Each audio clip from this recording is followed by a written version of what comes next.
இனி நிரந்தரமாக திமுகவுக்கு பக்கபலமாக இருப்போம் என்று நான் கூறியிருக்கிறேன். இன்றைக்கு பேச்சுவார்த்தை ஏறத்தாழ முடிந்து விட்டது. அதைத்தான் இப்ப சொன்ன, நீங்க காதுல கேட்கலையா? அது ஒரு மாசம் தான் இடைவெளி இருந்தது, போட முடிஞ்சது. 15 மாசம் இருக்கு.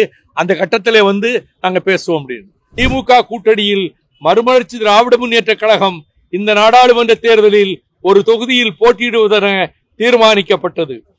திமுக தலைவர் அவர்கள் தளபதி ஸ்டாலின் அவர்கள் நானும் கையெழுத்து போட்டிருக்கிறேன். அந்த தொகுதி எது என்பது மற்ற கட்சிகளோடெல்லாம் பேசி முடித்துவிட்டு அதற்கு பிறகு கூறுவதாக உறுதி கொடுத்திருக்கிறார்கள். நான் 6 தொகுதியெல்லாம் விருப்பமா கொடுக்கலையே. நாங்க என்ன கொடுத்தோன்னு உங்களுக்கு எப்படி தெரியும்?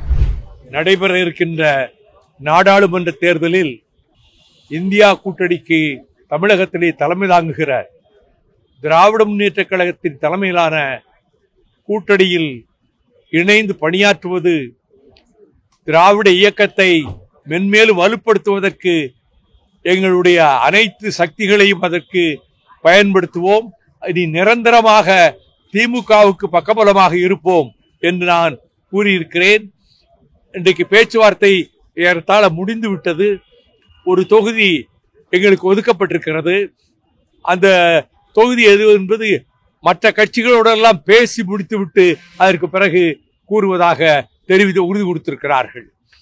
நடைபெற உள்ள நாடாளுமன்ற பொதுத் தேர்தலில் திராவிட முன்னேற்ற கழகமும் மறுமலர்ச்சி திராவிட முன்னேற்ற கழகமும் மற்றும் மற்ற தோழமை கட்சிகளும் இணைந்து போட்டியிடுவது தொடர்பாக இன்று மார்ச் 8ஆம் தேதி அன்று தொகுதி உடன்பாடுகள் குறித்து திமுக கழகமும் மறுமலர்ச்சி திராவிட முன்னேற்ற கழகமும் கலந்து பேசியதில் திமுக கூட்டணியில் மறுமலர்ச்சி திராவிட முன்னேற்ற கழகம் இந்த நாடாளுமன்ற தேர்தலில் ஒரு தொகுதியில் போட்டியிடுவதென தீர்மானிக்கப்பட்டது. திமுக தலைவர் அவர்கள் தளபதி ஸ்டாலின் அவர்கள் நானும் கையெழுத்து போட்டிருக்கிறேன். நாங்க தனிச்சின்னத்தில் போட்டியிடுறோம். அதை பற்றி ஒன்றும் பேசல. இன்னி 15 மாசம் இருக்கு. அதை பற்றி இப்போ ஒன்றும் பேசல. அப்புறம் ஒரு மாசத்துல எலெக்ஷன் வந்தது. அப்போ கடந்த முறை எல்லாம் ஒரு மாத இடைவெளிக்குள்ள, இனி 15 மாதம் இருக்கு.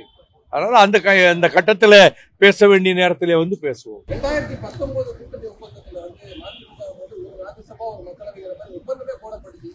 அதைத்தான் இப்ப சொன்ன, நீங்க காதுல கேட்கலையா? அது ஒரு மாசம் தான் இடைவெளி இருந்தது, போட முடிஞ்சது. 15 மாசம் இருக்கு. அந்த கட்டத்திலே நாங்க பேசுவோம் அப்படின்னு. பண்ணுவேன். நான் 6 தொகுதி எல்லாம் விருப்பமா கொடுக்கலையே. நாங்க என்ன கொடுத்தோன்னு உங்களுக்கு எப்படி தெரியும்? தெரியாது உங்களுக்கு. இல்லை இல்லை இல்லை, மனநிறைவோடு தான் இருக்கிறேன். நாங்க எல்லாருமே மனநிறைவோடு தான் இருக்கிறோம்.